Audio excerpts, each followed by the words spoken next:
Tell the... Okay, you got your mapping, right? So the thing about this mapping is, how many of you are, let's say, odd sign in the Rashi and odd sign in the Dasamsa? Lagna. That is Lagna. None of you are an odd sign in both Rashi and Dasamsa? For what planet? For the ascendant, Lagna. No, I'm You are? You are an odd sign in the Rashi and an odd sign in the Dasamsa? Okay. Only one we have over here so far. Which also then in that case we really need to study your Dasamsa. Because normally you observe people learning a subject like Jyotish would have at least one even. Normally.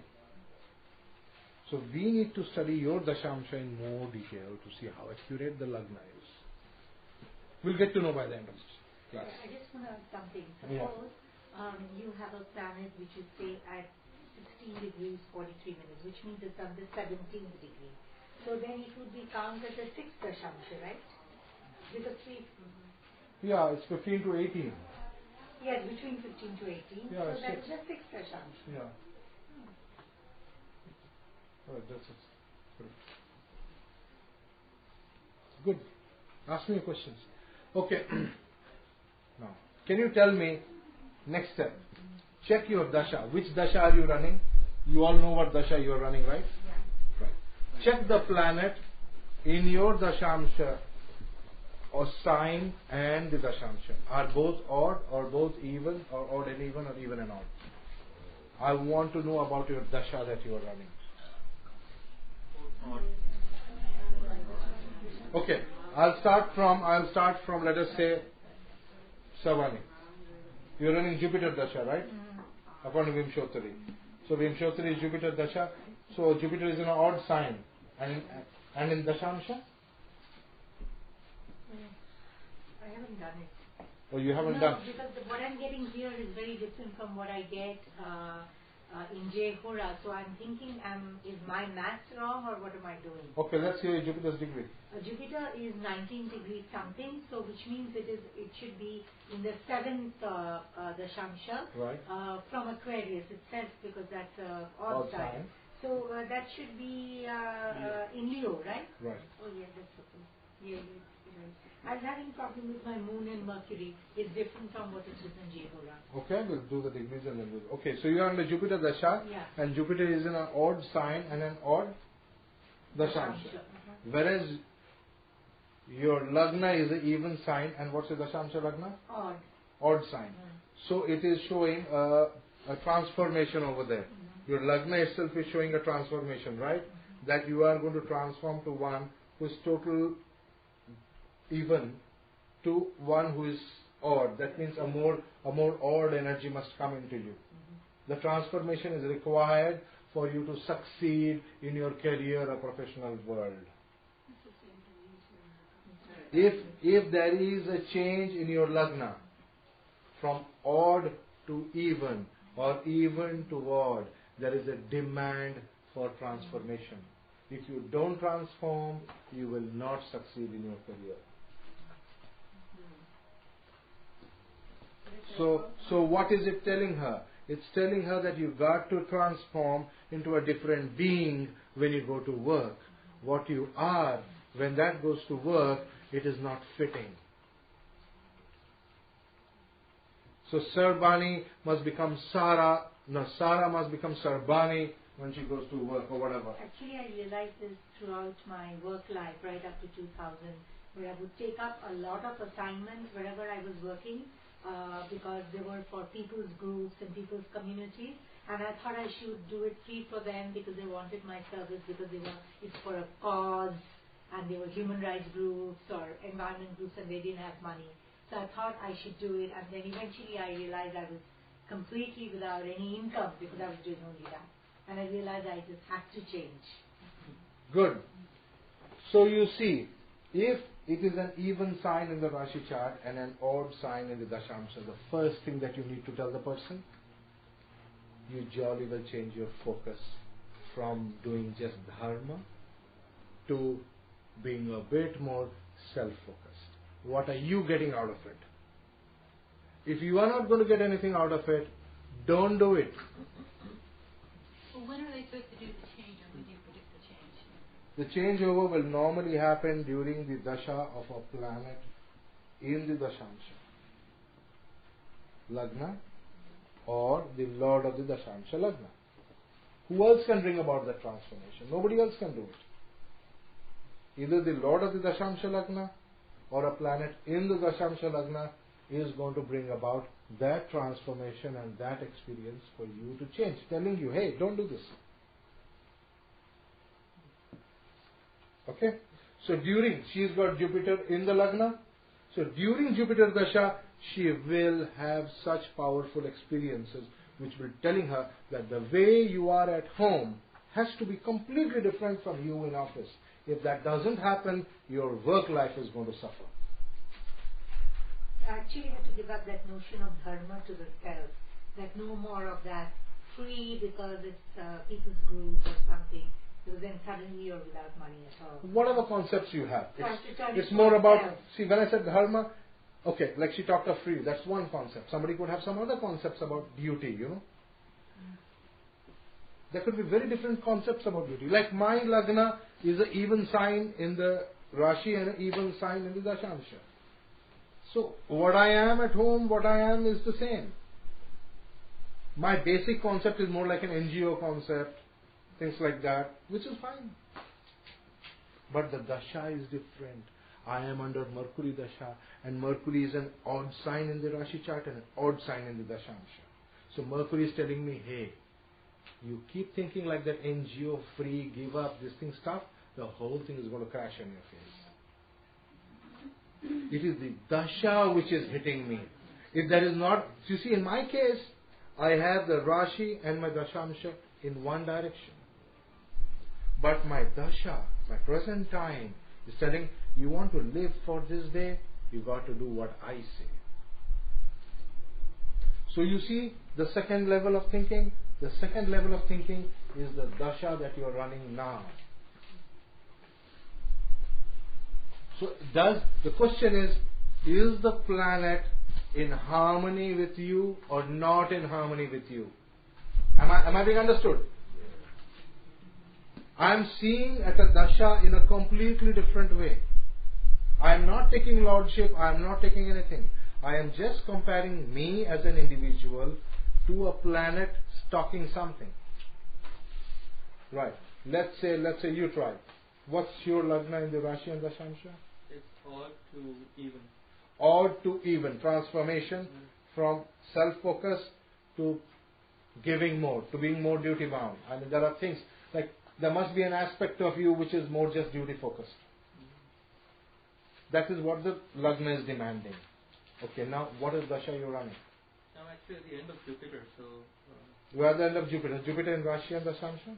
Jupiter is odd in Rashi and odd in Dasamsa. So that's self. So that planet is really not helping you to do that transformation. Somewhere deep inside your intelligence, your requirement to succeed in life, to do your karmas, this planet is not able to help you as much. Maybe the next planet which is coming will vibe more with what your Lagna really needs. Do you see what I'm trying to talk about? So it's not important that the planet is exalted, debilitated, Vargotama, this. That is not important. It is more important that he is in harmony with your brains.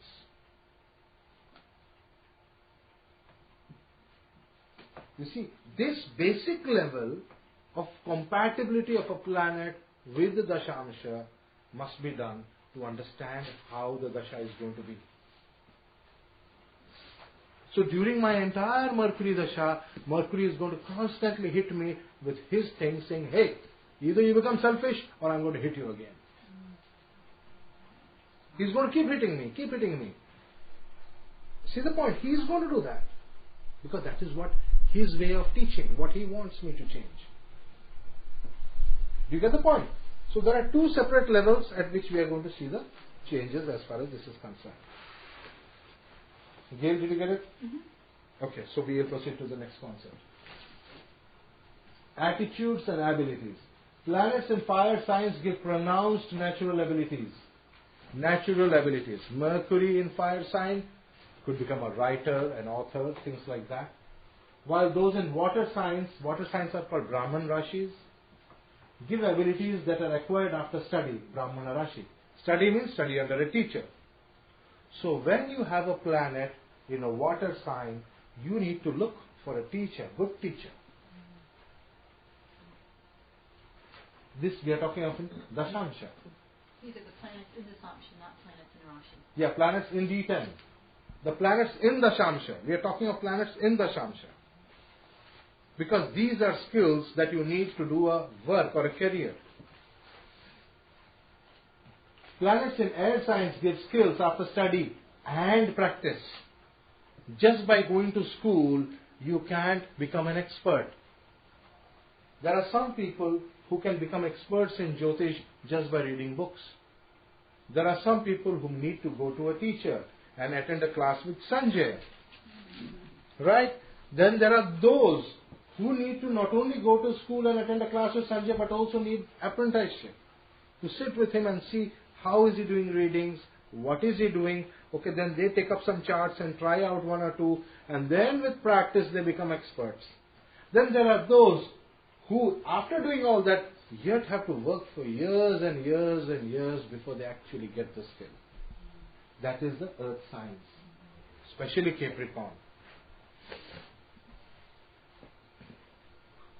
Planets in exaltation show complete acquisition of abilities. When a planet is exalted, or if a planet is debilitated and has Nicha Bhanga, cancellation of debility, then the complete abilities of that planet, the knowledge of that planet is yours. Now the question is there a secret method by which I can cause a planet to get exalted, even if it is not exalted in my chart? Is that not a fine thing if I could do that? If, let us say, a planet is not exalted in my chart, but I wanted to get exalted, is there a secret method by which I can do it? Yes, there is. And that is called the Mahavidya. When the sun shall transit a sign, which is the exaltation sign of the planet, at that time if you do the secret mantras of the Mahavidya of that planet, then the planet will start behaving as if it is exalted in your chart. For example, where does Mars get exalted? Capricorn. At what time is the sun in Capricorn? See the steps I am doing. Step number 1. Where is Mars exalted? Right? Answer, Capricorn. Please write down the steps so that you can do it for all the planets. Step 1. Where is Mars exalted? I asked. Answer was Capricorn. Step 2. When does the sun transit Capricorn? Answer, 15th of January to 15th of February. Step 3. Which planet rules the sign which is opposite the signs of Mars? Right? Venus rules both the signs which are opposite the signs of Mars. So, the Tithi should be that of Venus. So now I know the month when I should do the sadhana, and I know the Tithi when I should start the sadhana. Which are the Tithis of Venus? Chaturdashi and Sashti. Among these two Tithis, which is a darker Tithi? Chaturdashi on the Krishna Paksha is the darkest. So I will pick that Tithi. So, when the sun is in Capricorn, on the night of the dark half, when the moon shall be in Chaturdashi, I will start the mantras of Bagalamukhi, and then I shall have the Mahavidya. Did you know how to calculate now? Can you do the same calculation of a Mahavidya date choice for any other Devata? So, today I have taught you one of the biggest secrets of the Mahavidyas, of how to choose a date to start the sadhana. And it must be the dark half, because dark half is more tamas. The more tamas that is there, you will go in and convert that into light. So tamas will get out of your life. The darkness will get out of your life. This is the planet is exalted in D10. It is not exalted. We are trying to make it exalted by this. So this is a remedy to your daśāṁśha problem. It is a permanent remedy for the graha. Because you will have the complete knowledge. If you have the complete knowledge, you will not cry anymore. Somebody wants to have the complete knowledge of Jupiter. Mahavidya of Jupiter. Mahavidya means complete knowledge, right? Complete knowledge of Jupiter. Jupiter, so what I will do? Which sign is step number 1? Which sign is Jupiter exalted? Cancer. Cancer. Good. So when is the sun in Cancer? July 15 to August 15. July 15 to August 15. Sankranti to Sankranti. Okay. Then after that, which is the planet which rules the signs opposite to those of Jupiter? Mercury. Right? Which tithis are ruled by Mercury?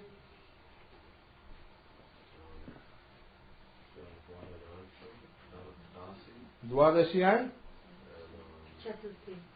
Chaturthi. Good. Among these two, which is the darker one?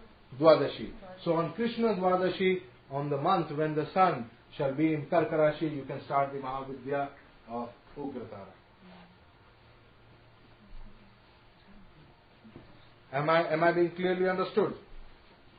So what is the actual work that you do? You're just doing mantras? That is sadhana. That is a full sadhana. Okay. You are going to learn the sadhana, one of them. Yes. How does it work for signs, where the signs opposite are ruled by two different planets? Like for Saturn or... You can choose one. You can choose any one. And you use the darker one. Better to use darker one for Mahavidya. For example, for Kali, Sunday is a very good day to day Kali. Why? Because Sun rules the sign opposite that of Saturn. Mula Trikona of Saturn is Aquarius. Right? Among the two signs of Saturn, Saturn is stronger in Aquarius, not stronger in Capricorn. So we choose Aquarius. I prefer Aquarius. Let's take the darkest one, is Aquarius. So then I pick everything opposite, the Leo. All the energies of Leo I will pick up to make my choices. Kalika. Okay, am I being understood? That is why Kali is like 1,000 suns. Am I being understood clearly? What is the principle involved in the entire Mahavidya? Okay. Now, when the planet is exalted, then also you can get the complete acquisition of the abilities. Now, also when they have cancelled, so such planets can bring great success if careers indicated by them are pursued. That is a Srimanta Yoga. For example, let us say you have the sun exalted.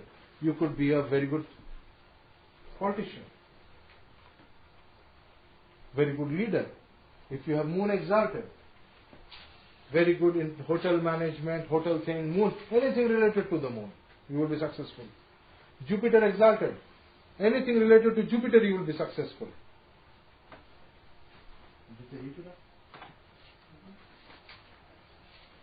Then Mercury exalted, writing.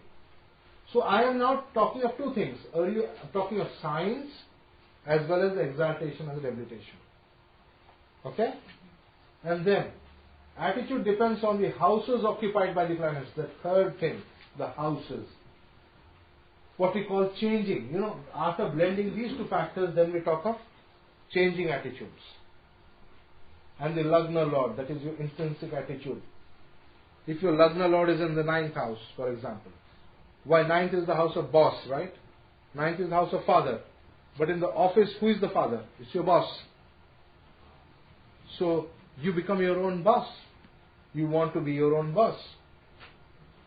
So the attitude is different from the Lagna Lord in the 5th, where you want to be your own servant, where you want to be your own subordinate.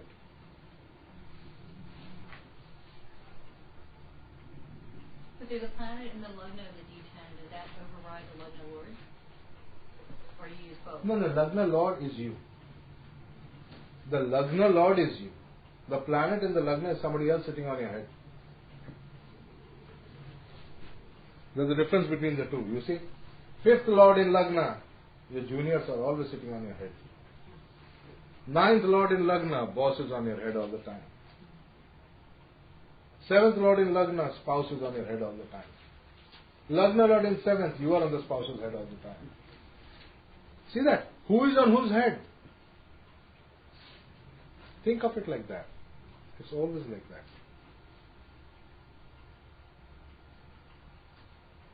Okay. Let's go to the next slide.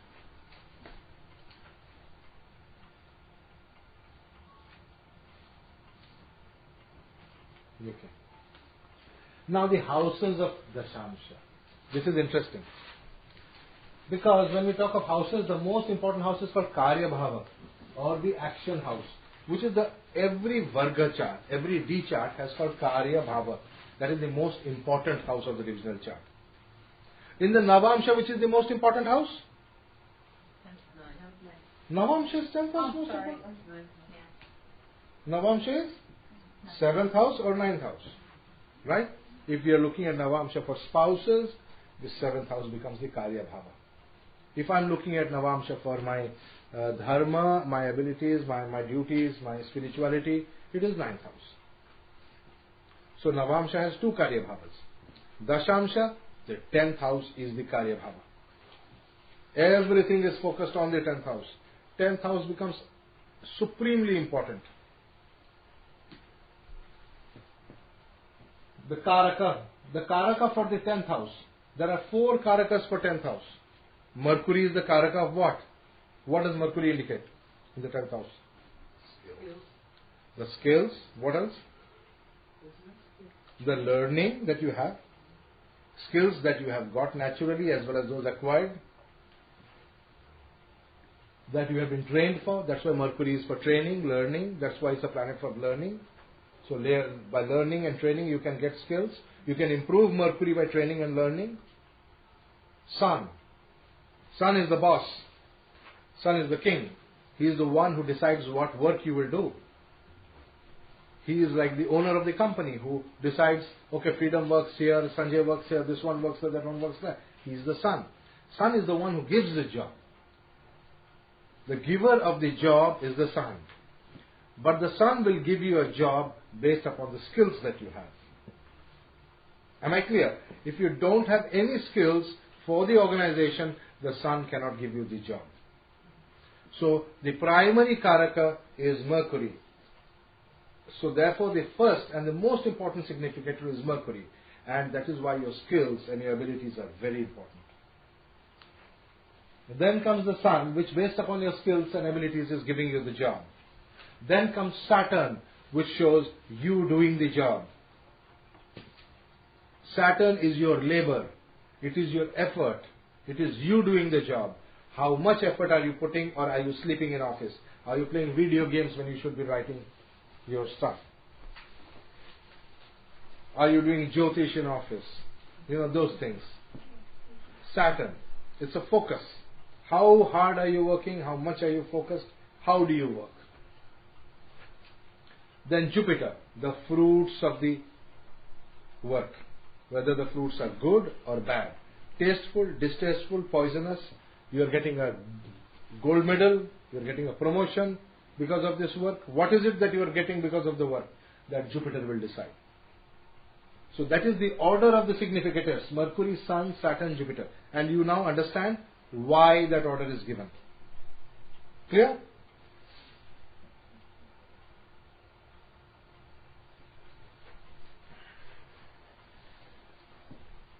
Okay. The 6th house is the house of service, of actual labor, of work. And it has one significator, that is Saturn. The 7th house in the Dasamsa has one significator, only one, which is Mercury. He is the significator of business. All business is done with only one motive, money. If you are not earning money, you are not doing business. As simple as that. There is only one significator for the 7th house. For the 6th house, there is only one factor that works. How much can you work? How well can you work?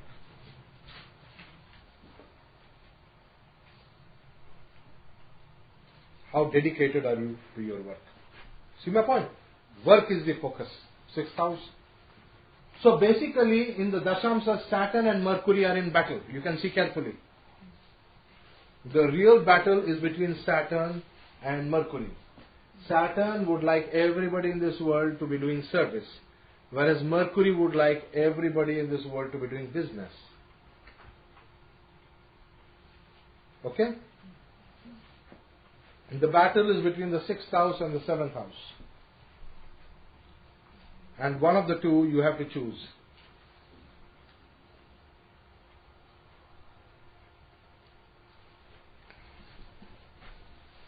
Trikona, trines. Dharma Trikona, or nature trinity. 1, 5, 9. They show the self. The first house is the self.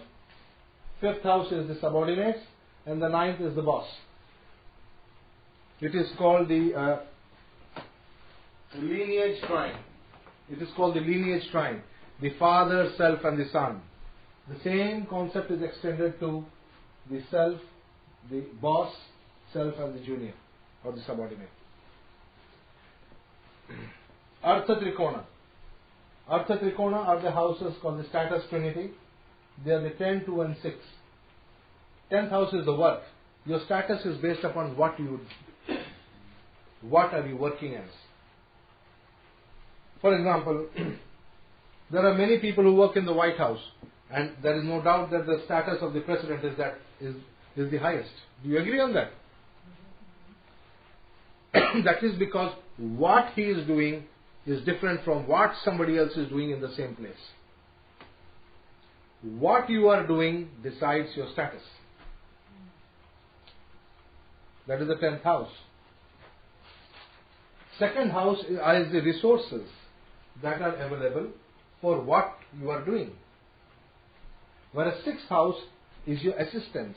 How many people are helping you to do your work?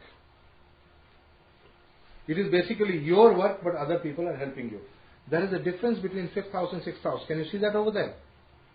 5th house are your subordinates in the line of hierarchy, whereas 6th house are the staff. For example, let's talk of engineers. Okay? I'll give you a small example. Somebody is let us say, engineer. Let's say the self is an engineer.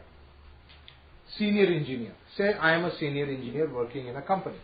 My boss is the chief engineer. See that? Chief engineer, bigger status, is higher than senior engineer. And my my subordinates are the junior engineers. So chief engineer, senior engineer and junior engineers are the three in the lineage of the engineers. But then I as a senior engineer may be, let us say, given a car and a driver. The driver has nothing to do with my engineering functions. He's just helping me to drive up and down, because government may feel that, oh, I don't want my engineers to get tired driving up and down. So then that becomes a staff function.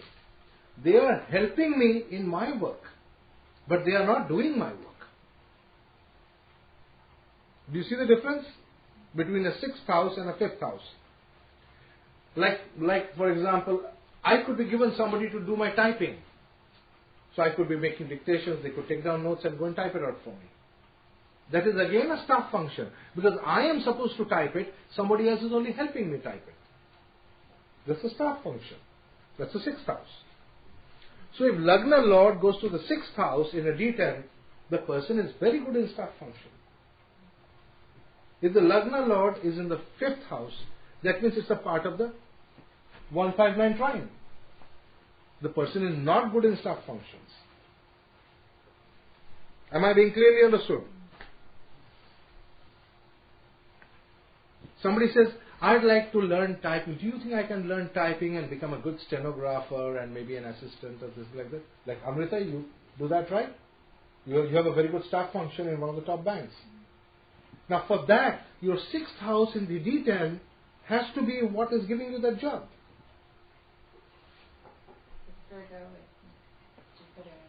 Virgo with Jupiter in it. Virgo is a bank, right? And Jupiter is giving you the job. You see my point? Do you understand what this function is? Because it's a staff function. It's all about, see, this D chart has all these things about society. Ahankara, egos, everything comes into play over here.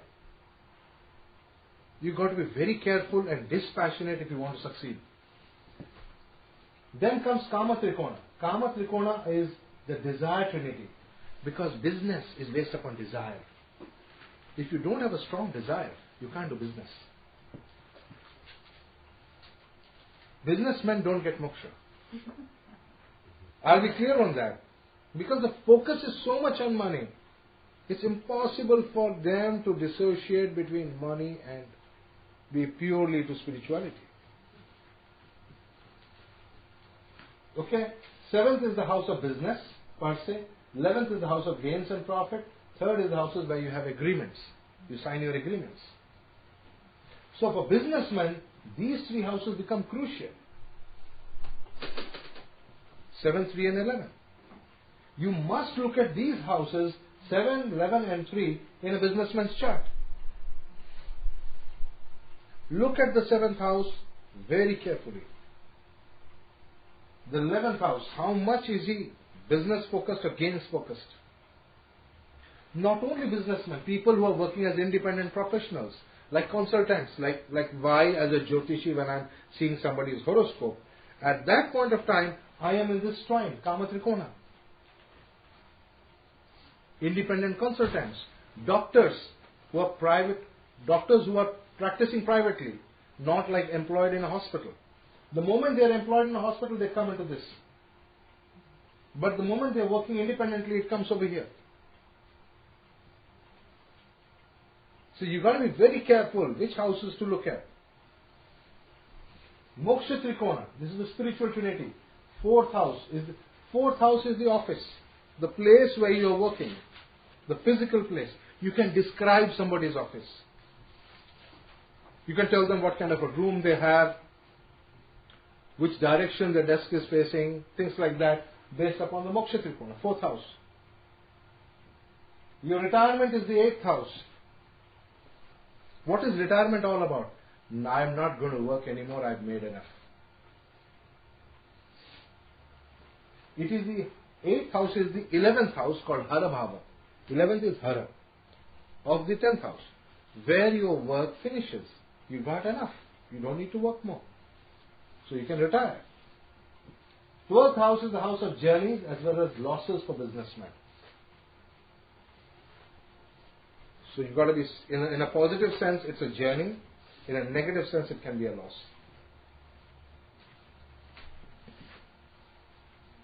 Okay, so this gives you a broad gist of the houses as I'm looking at them in trines.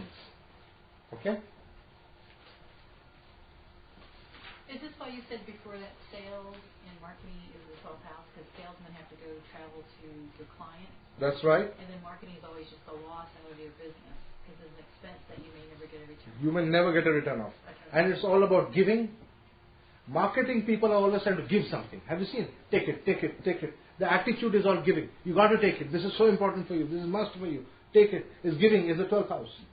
They're giving. It's all about 12th house. It's like self-undoing. Lagna is truth. So 12th house is untruth. You know what happens in that giving, giving, giving? You start pushing so hard that sometimes you forget that you are not speaking the truth. So marketing could be a bunch of lies also that you're telling to people. I don't want anybody who's into marketing line to think wrong. But if you see very calmly, it is possible that while marketing, you may believe that what you are saying is 100% true. And if you don't believe it, you cannot do the marketing. But in reality, there could be a lot of lies in it. Have you seen the people who are advertising for Coca-Cola or something?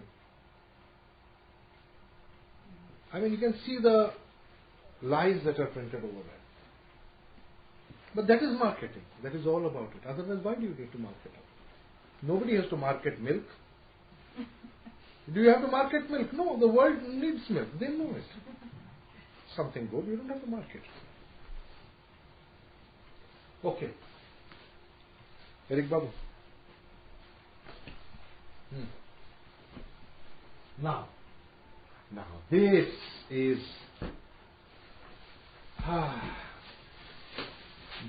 something.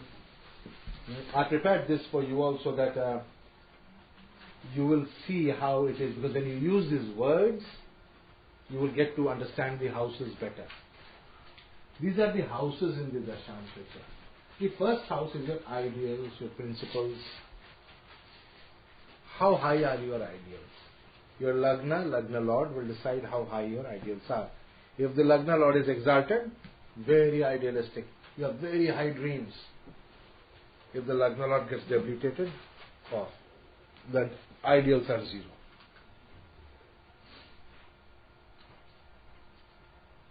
Generally you observe, ideals are very high in the emotion trine. You know what is the emotion trines?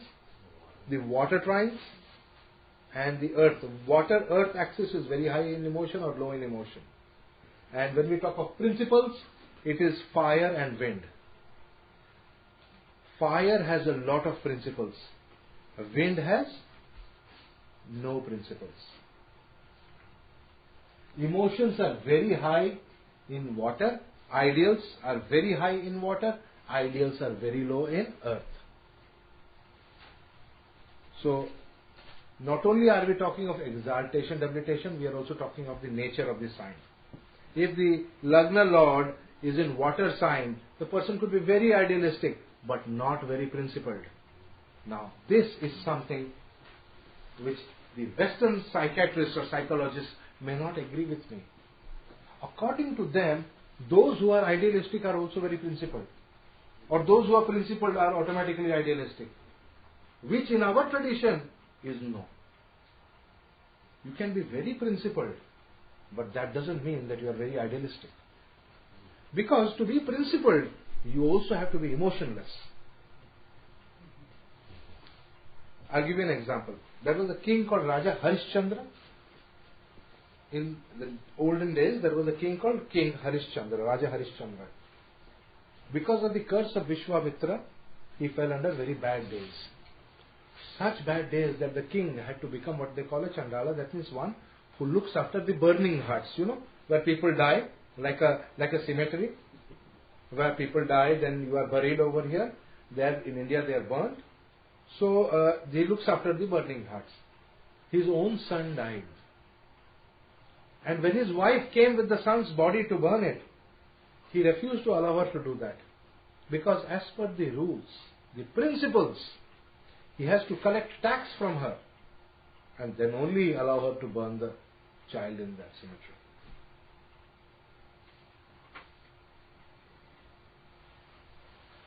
Do you understand what I am trying to say? In that real life example you will see, Raja Harishchandra was embodiment of truth and principle. Even the dead body of his own son, he did not allow it to be cremated. Totally incorruptible. Because his job was to collect the tax too and then allow them to burn the bodies. Is that, what would you say? Inhuman, right? I mean, when I read that for the first time, I just could not digest it. I said, this is wrong. I mean, he's the father, he's responsible, he can't do this. Right? Why did I do that? Because my Lagna Lord is in Cancer. Do you see? So you see, it's a water sign, it's all emotions. It's all ideal situation. Which refuses to accept the fire signs. This is the rule. You've got to listen to this rule. So you see the water and fire clashing over there. So ideals and principles do not go hand in hand.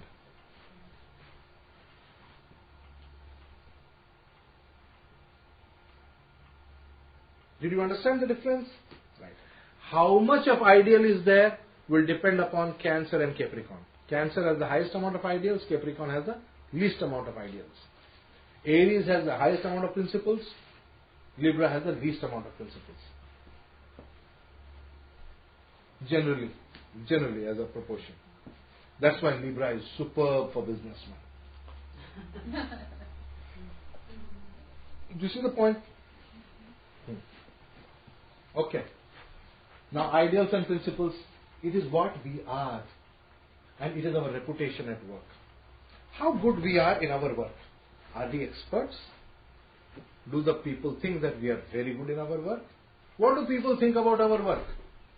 Will depend upon the Lagna Lord of the Dasamsa. The Lagna in the Dasamsa. Do malefics aspect this Lagna? If malefics aspect this Lagna, there will be some people who will have a bad word about you when it comes to work. Okay?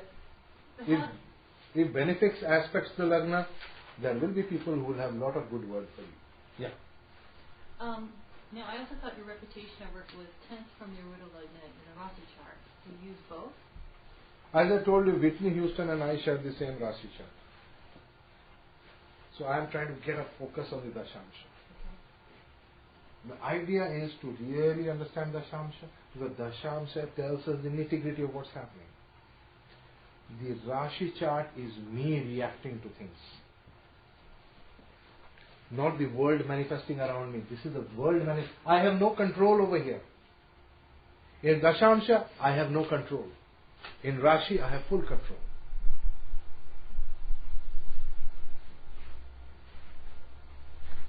Am I being understood? Because this is the environment. Rashi is me. Okay. What we are? Second house.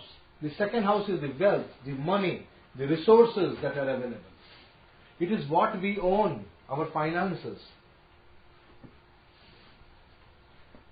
What we own. This is mine. This is me. This is mine to use for doing my work. Okay? That second house is all about resources that are available to do what you are doing. And this is exactly the opposite as the first. In the first, we talked of ideals and principles. Ideals were high in water signs and principles were high in fire signs and low opposite. In wealth, wealth is highest in earth signs. The earth is abundant in wealth. The earth is abundant in wealth. So earth signs have a lot of wealth. Whereas water signs have no wealth.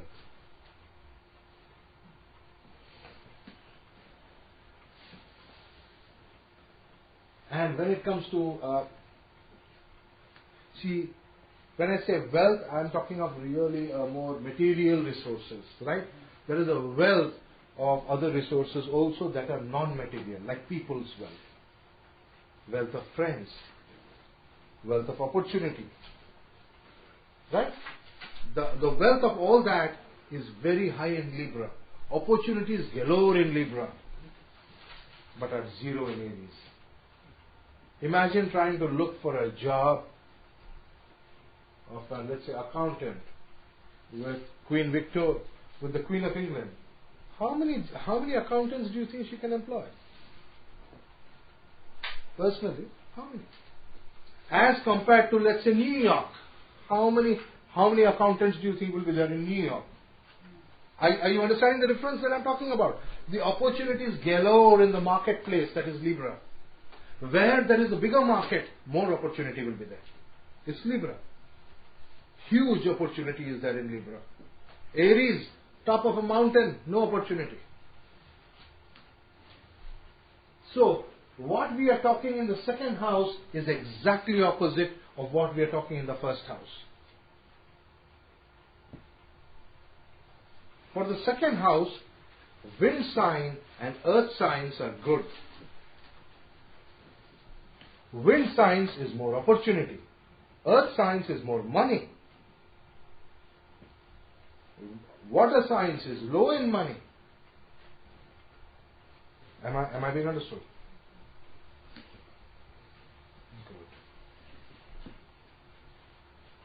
So if we start the dasha of a planet in Aries, does that mean the person will have less opportunities? Depending on whether it is involved with the second house or not. If it is not involved with the second house, how can we say that? If the planet is, let's say, second lord, and then it is in Aries, and then we run the dasha, the opportunities could go down. Whereas if it is the lord of the 8th house, and it is in Aries, then it will increase opportunities. Because 8th is like opposite of second. See that? Now 3rd house is the house of enterprise. It is leave and vacations. Isn't that a bit strange? For businessmen, it is enterprise. Because businessmen do well when they have finished one work and are focusing on a new work. Whereas for the man who is in job, it is a hard time to take a small vacation, to take a break, take a leave.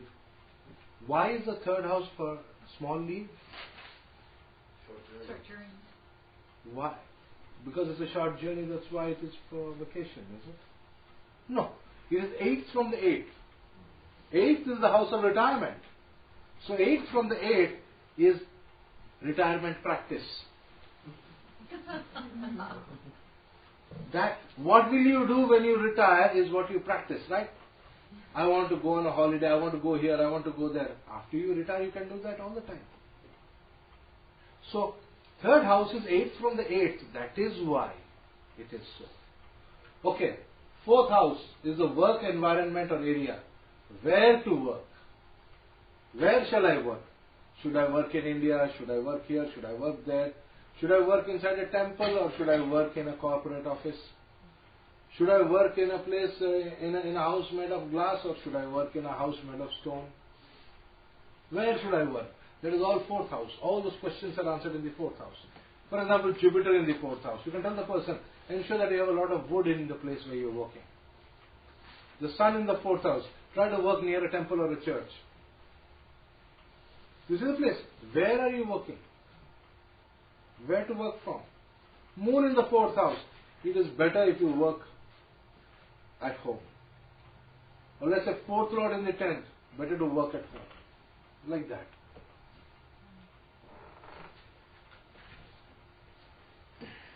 Fourth Lord in Pisces, work in hospitals. Pisces has to do with hospitals or jails. Right? Now, 5th house, the knowledge and the subordinate. It is what we know. Somebody is a subordinate to you because you know more than the person. Remember, if at any point of time, any of your juniors gets to know more about the subject than you, he will no longer respect you as a senior. This is the truth of life.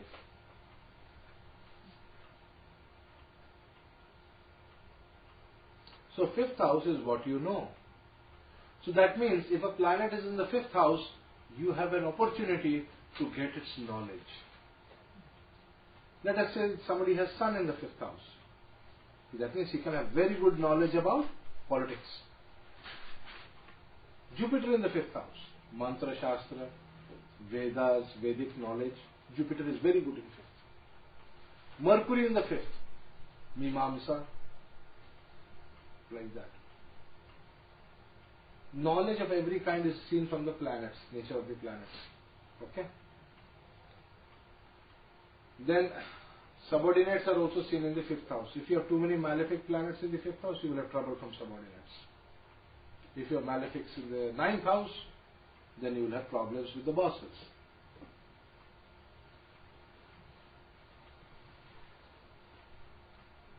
6th house, service, staff and the jobs that you are doing, exact jobs that you are doing. 7th house is for business,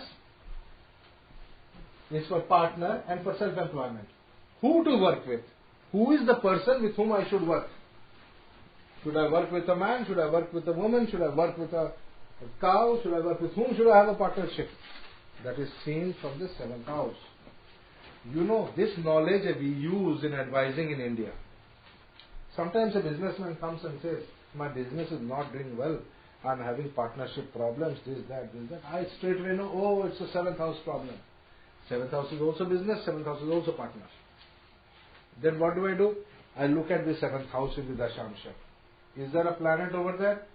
If there is a planet over there, I tell him, go find a temple of that Devata, a deity related to the planet. Let's say Mars is in 7th house. Then I will tell him, go and find a Hanuman temple. In the Hanuman temple, you make a mental partnership between you and Hanumanji. First. And tell him, from all the profit that I will make, I will give you 5%. So, does it have meaning? So, no problem try it. But you must be truthful to what you are doing. Somebody says, I have lots of problems in business. I want to do an export business. Rahu, Balaji, go to Balaji and make him a partner. Like that, And people in India actually do it. And then what happens? The businesses turn around.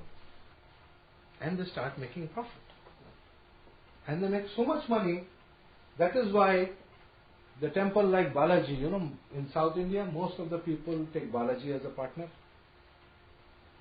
If you know the daily earnings of Balaji, daily earnings of a temple, Tirupati Balaji, got any idea how much it is? How much is 25 crores?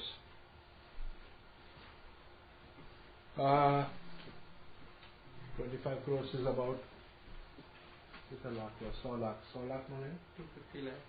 250? 250 million, right? In rupees. So, 25 million. 2500 lakhs. 2500 lakhs. 100 lakhs is 1 crore. 2500 lakhs, that is 250 million rupees. So, a million rupees divided by 40 roughly is how much? $500,000. $6 million. Okay. $1 million is approximately 4 crores. 1 million is 4 crores. So 6 fours are 24 crores.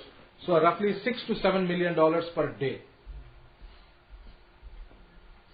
Per day is the earnings of the temple. Got any idea? You think this remedy does not work? It works. That is why people give like that. There's a thing called the hundi, where they go and give the partnership money. It's called hundi? Hundi. There's a place called the hundi where they put the partnership money inside. My entire Odisha, Andhra, all do that. Okay. So did you understand about partnership? If you have a partnership in God, you have blind faith in God. When you learn to have blind faith in God with your new partner, then you will have that blind faith with your other partners. The way you respect God, you will learn to respect your other partners. You will start treating them with respect. They will also treat you with respect. Your business you will treat as if it is a business between you and God. So your relationship with the business will get out of the tamasic level to a very sattvic level. You will respect your business and work. You will respect your partners. And that is going to have such a beautiful atmosphere that the business will bloom. 90% of businesses collapse because the atmosphere is bad. Always, because somewhere, some tamas within each one of us comes out. We are all human beings in the end of the day. So we need a divine intervention to help us. So this remedy works. Okay. Retirement, loans, insurance. When to stop. 8th house, remember, when to stop. 8th house will tell us when to stop working. Now, how to apply this on a long term? On a long term, you can say, we use this information for when to retire from work. We use this information to find out if there is going to be an accident that will prevent somebody from working anymore. There could be somebody who had an accident. Who was that who had an accident and couldn't work anymore? That Superman? Christopher Reeve. Like that, somebody can have an accident and stop working more. What is it that tells you that you've got to stop now?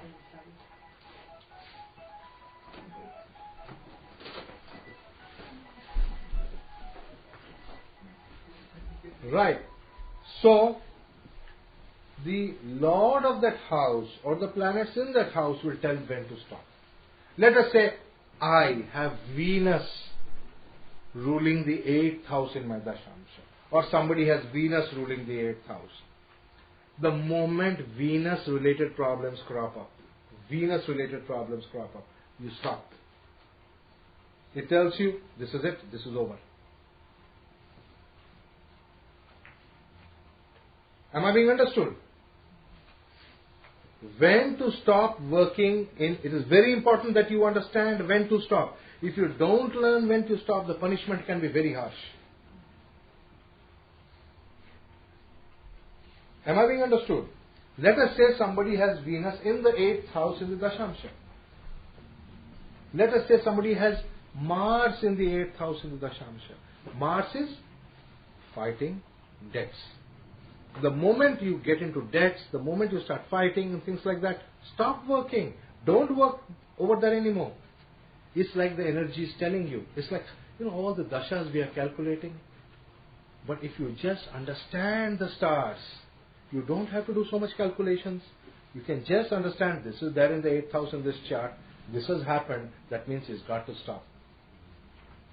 It's as simple as that. Before things go from bad to worse, before things reach a situation where it will be complete hell, stop it now. You got to learn. This is important. You as Jyotishis must learn when to stop something. Learning to start is as important as learning to stop. Nothing in this world is perpetual. Nothing. The biggest of businesses, there are very few businesses which have run over hundreds of years. Like General Electric, right? One of the top ones. We will do one of these days we'll do the chart of General Electric and Microsoft and things like that. But you got to understand, most businesses start one day and stop one day. It is very important to know when to start and when to stop. If you drag on more than the period of stopping, the entire profit that you have made will go to the dogs. You will just lose everything you made. Because you didn't know when to stop. This is such an important information. All nimittas are from the 8th house. When to stop. 9th house. Who to listen to? Who must I listen to? It's your boss that you must listen to. It's your consultant, your guide, your teacher. They are all 9th house. Your father, they are 9th house. Depending upon who is there in the 9th house for you at a point of time. If you don't listen to him, you are missing out good wisdom.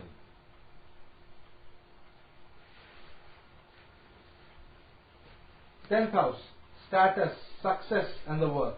It is the work definition itself, and that work definition defines your status.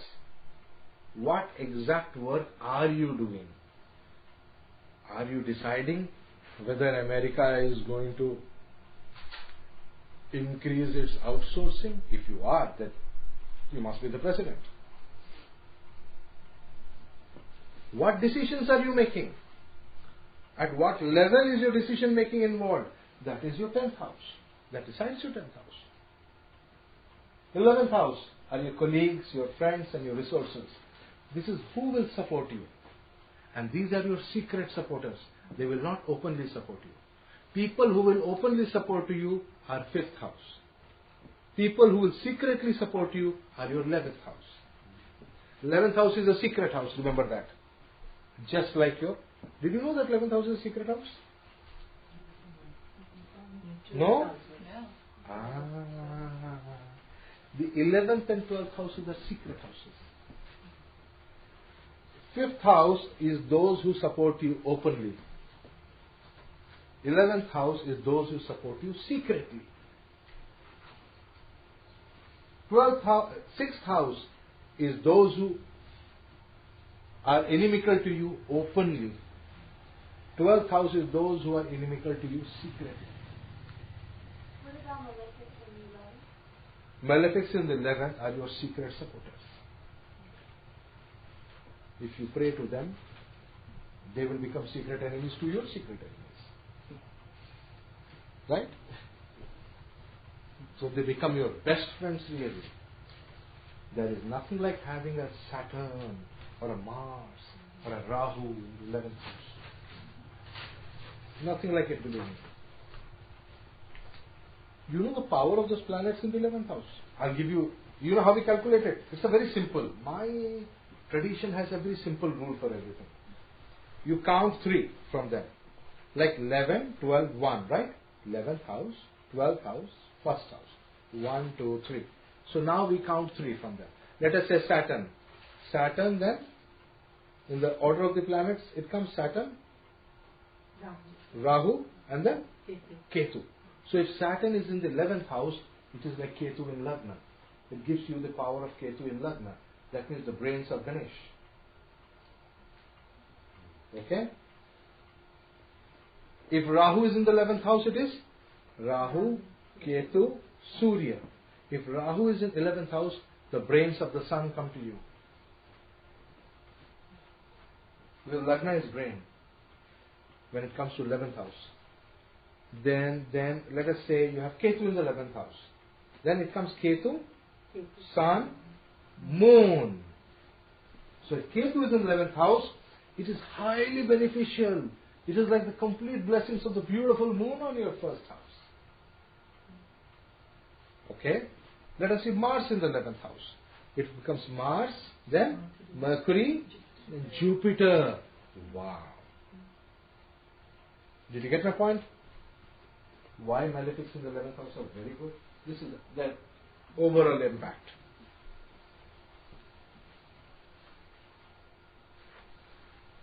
Interesting, isn't it?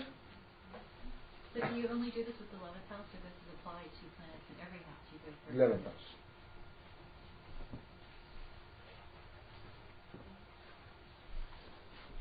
Interesting question. I mean, Check. no, you can check, but right now you got that which is required to know. You will get more later when the time comes. So you can put that question over there. Don't forget to put that question over there, and please put a question mark after that.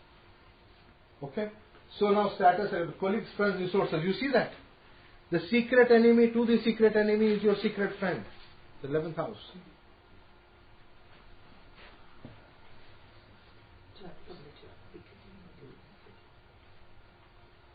If Mars is in 11th, he will take all the properties out from your secret enemies and give it to you. If Saturn is in 11th house, he'll take the longevity out of the enemy and give it to you. Dirgha, Ayush. So that's how it does. 12th house, expenses, foreign, freedom. Why did I use the word freedom for 12th house? Moksha, but also bandhana, also bondage. So bondage and freedom are a together concept. It's like a volume control, you know. So when the volume control is at the bottom, it's more bondage. When it's at the top, it's more freedom. So it's like a volume control thing. Where when one goes down, the other goes up. Spectrum is the more right word. Okay, spectrum, fine. That's right. They are both interlinked. It's like a, what we call taraju, you know? When one goes up, balance, scale. When one goes up, the other goes down. It's like that. Both cannot be up at the same time. This is all 12th house. Expenses for business and foreign for business. Liabilities. It's our responsibility. What we are responsible for. You have to be responsible. Your secret enemies are looking at your areas where you have to take responsibilities, where you have to own up. Okay? Eric Babu?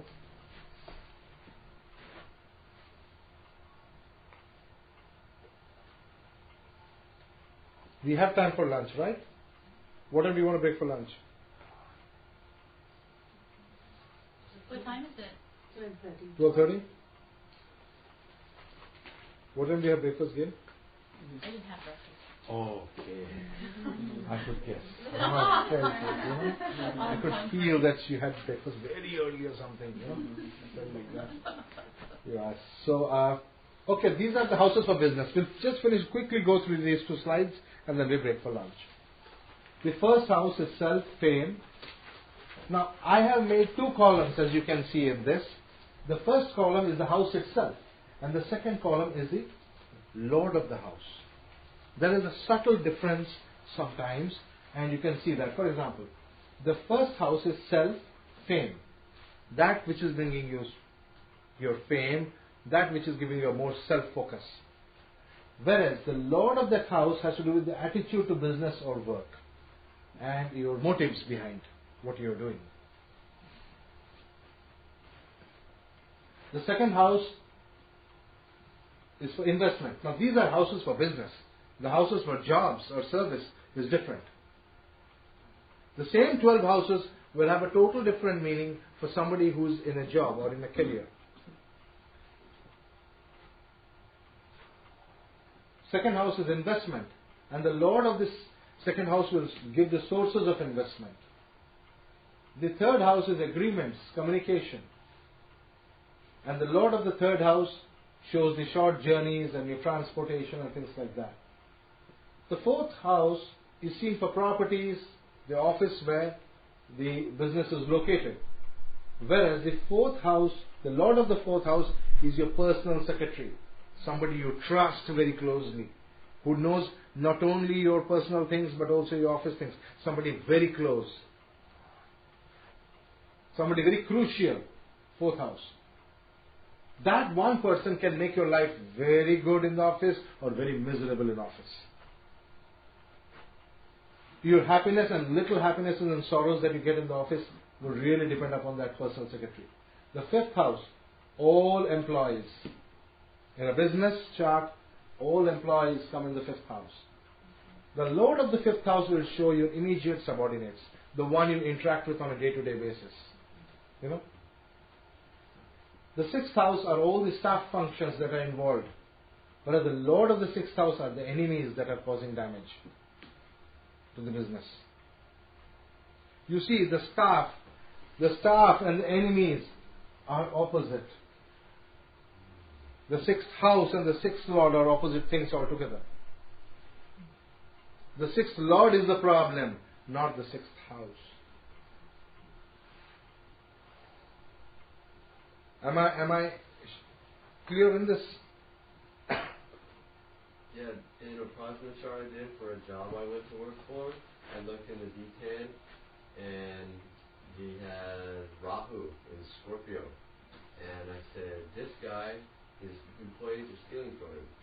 And that's what they were doing. They were walking out the back door with alcohol. They were just, and his business, he couldn't hang on to anything. He was such slippery slope. And, I don't want that anymore. That's right. Yeah. So you see that. And the seventh house is your business, your trade, your commerce. What business are you doing? What are you trading or are you manufacturing? And what are the commerce and how is the commerce growing? It's the Lord of the seventh house will give you partners. The seventh house is not your partners. The Lord of the seventh house is your partners. Okay. Eighth house is the loans and debts, which actually is good for business.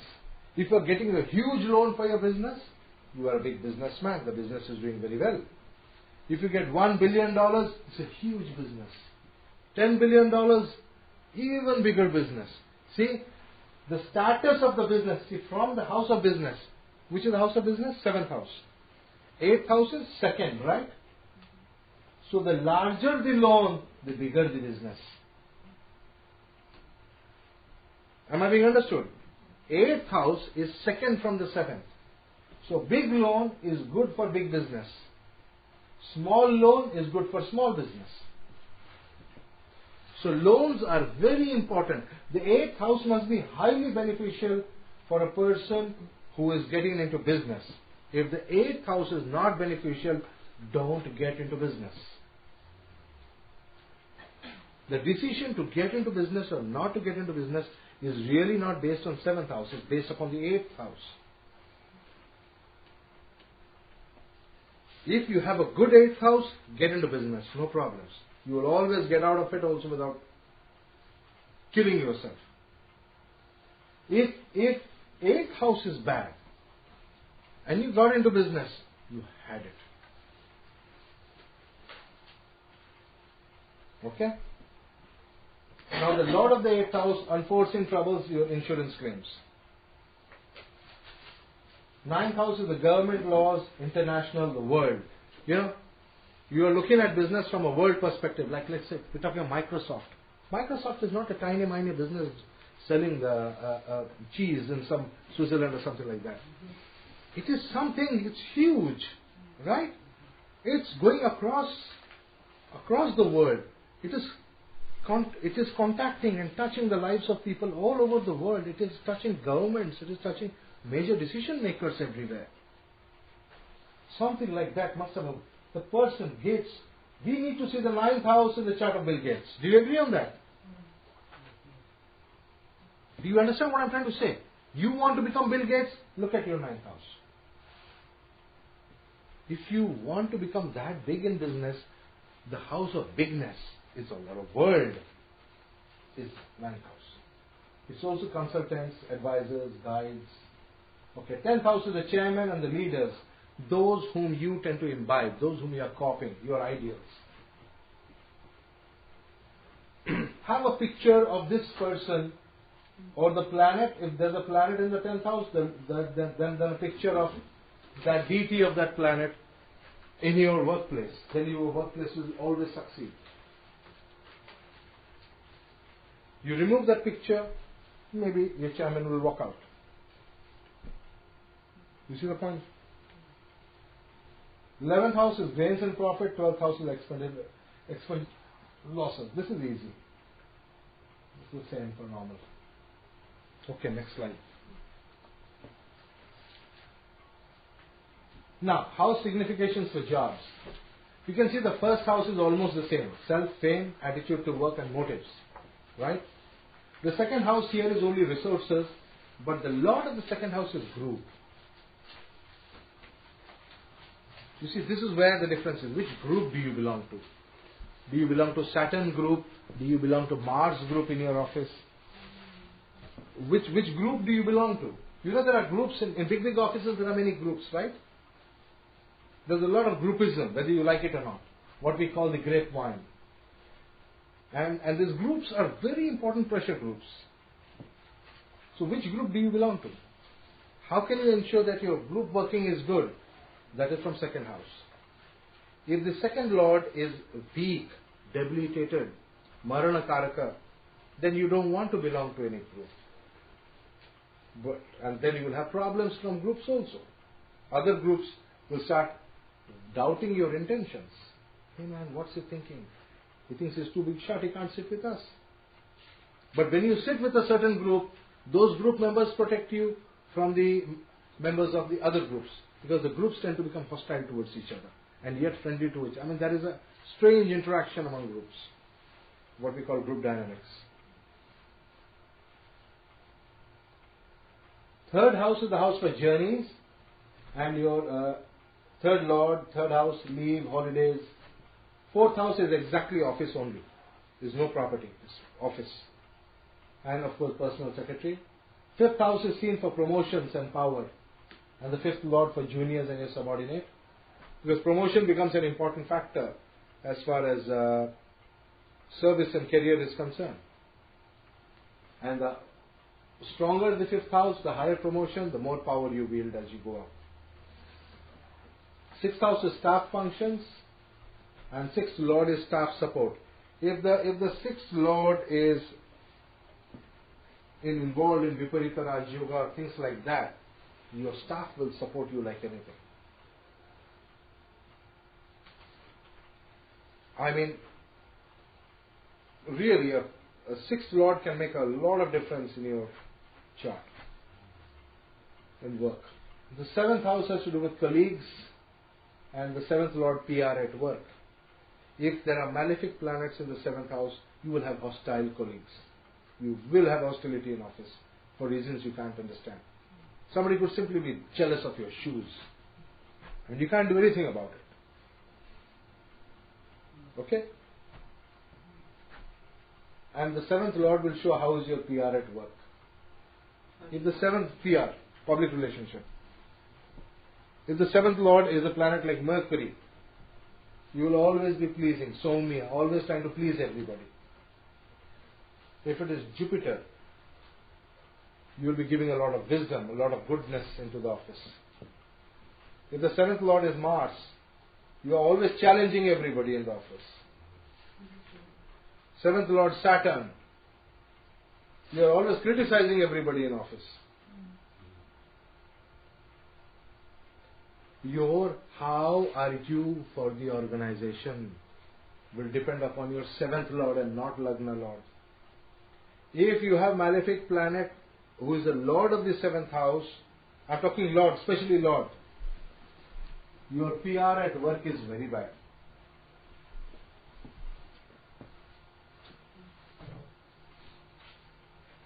And that can cause serious problems.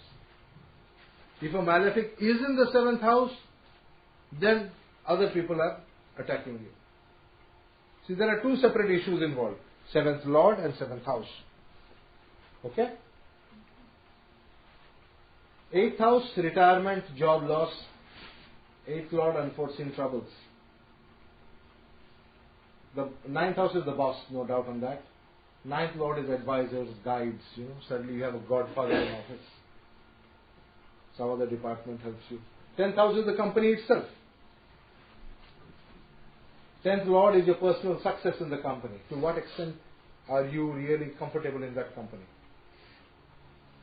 11th house is your friends in your group. You see, 11th house is in Kendra to second house. You see the group, second Lord is the group. 11th house is but friends in the group. 11th Lord is training and development. If the 11th Lord is very favorable, you will have good training, you will develop, you will increase your skills. And then 11th house and 5th house is promotion, right? So when you have a lot of training and a lot of good development, you will get promotions and power.